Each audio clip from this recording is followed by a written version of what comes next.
Bonjour et bienvenue, voici notre tour d'horizon économique, géopolitique, sanitaire et boursier. Nous sommes le lundi 19 juillet et pour comprendre comment tourne la planète finance, et lorsqu'elle tourne un petit peu au vinaigre, c'est sur la bourse au quotidien et nulle part ailleurs, et l'épisode du jour s'intitulera « Du jamais vu depuis le 28 octobre 2020 ». Et oui, le CAC 40 entame le terme boursier du mois d'août par une chute de plus de 2,6%. CAC 40 qui enfonce les 5004 via un gap de rupture à la baisse et qui enfonce dans la foulée les 6003, qui n'est pas à proprement parler une zone de support. On devrait rapidement aller chercher la zone des 6200, voire peut-être même en intraday, les 6165 qui ont été touchés par deux fois. C'était aux alentours de fin avril, début mai. Voilà, donc au moins on a un objectif, une zone support.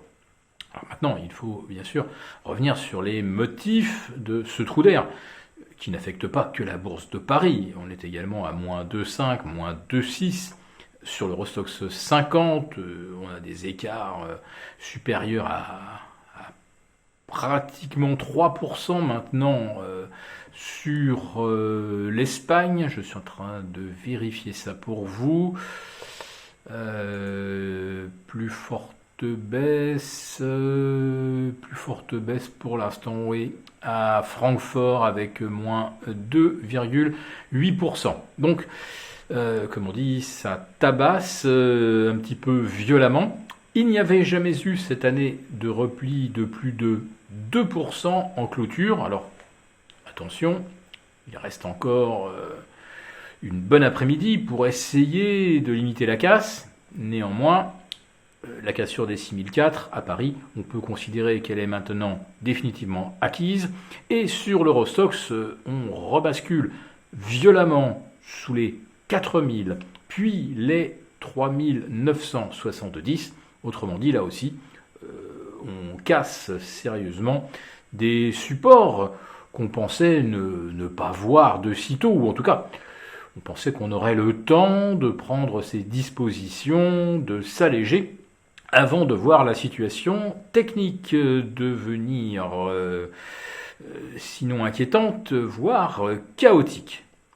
Mais ça fait des semaines que j'attire votre attention sur le fait que le marché montait comme un somnambule, sans aucun volume.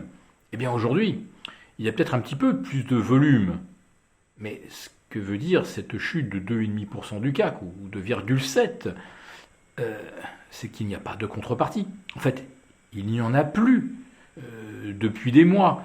Il y a eu bien sûr cet épisode d'euphorie, de ruée vers la bourse, février-mars, où on avait un petit peu de volume. Mais ça, c'est fini depuis longtemps. On bat des records dans des volumes dignes d'un mois d'août depuis le début du mois de mai. Il n'y a plus personne dans le marché.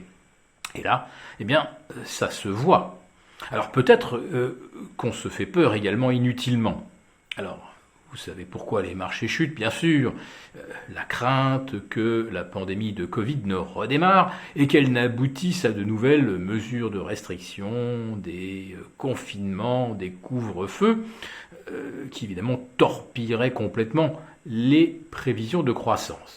Alors, il ne faut pas confondre le nombre de cas avec le nombre de personnes présentant des symptômes et des troubles physiologiques, et encore moins confondre le nombre de cas avec le nombre de personnes hospitalisées, voire en réanimation. Si le vaccin remplit bien le rôle qui lui est assigné, il peut y avoir beaucoup de gens contaminés.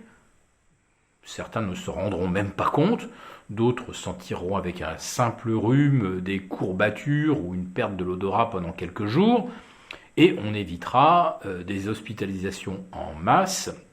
Et derrière, si tel est le cas, c'est que le vaccin fonctionne, et c'est exactement cela que l'on espérait. Donc il ne faut pas faire d'amalgame, ce n'est pas parce qu'il y a une forte progression des cas que l'on va avoir mécaniquement une nouvelle submersion des urgences, comme lors des les 2 premières vagues, lorsqu'on n'avait pas de vaccin. Voilà. Donc, nous allons donc rapidement savoir si en Angleterre, si aux États-Unis, dans certains États où plus de 65% des personnes ont reçu la double injection, on saura également si en Israël, les gens vaccinés, contrôlés positifs, développent ou non des formes graves. Jusqu'à présent, on nous a promis que 95% des personnes contaminées n'en développeraient pas. Et si tel est le cas, là aussi, le marché se fait peut-être un petit peu peur. Dans la négative, en revanche, nous sommes perchés à des niveaux de valorisation absolument stratosphériques. Le Nasdaq 100 affiche 5000 points de plus, c'est-à-dire un tiers de plus que lors de son précédent zénith du 20 janvier 2020. Il a pris 10 000 points depuis l'été 2016. Les bénéfices retrouvent juste aujourd'hui leur niveau de fin 2019.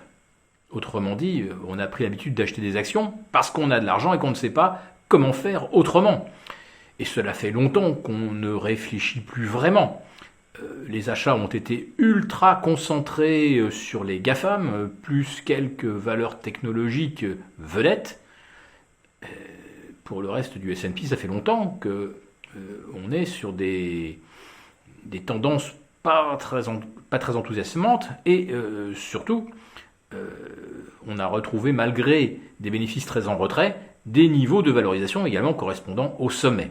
Donc tout ça fait que la situation est littéralement explosive entre des marchés qui n'ont rien voulu voir, qui maintenant se font peut-être un petit peu peur, espérons-le, pour rien, et puis pas de volume, pas de contrepartie à l'achat, et donc des valorisations absolument intenables. Donc ne ratez pas notre prochain live avec les abonnés des Affranchis, demain à 11h30.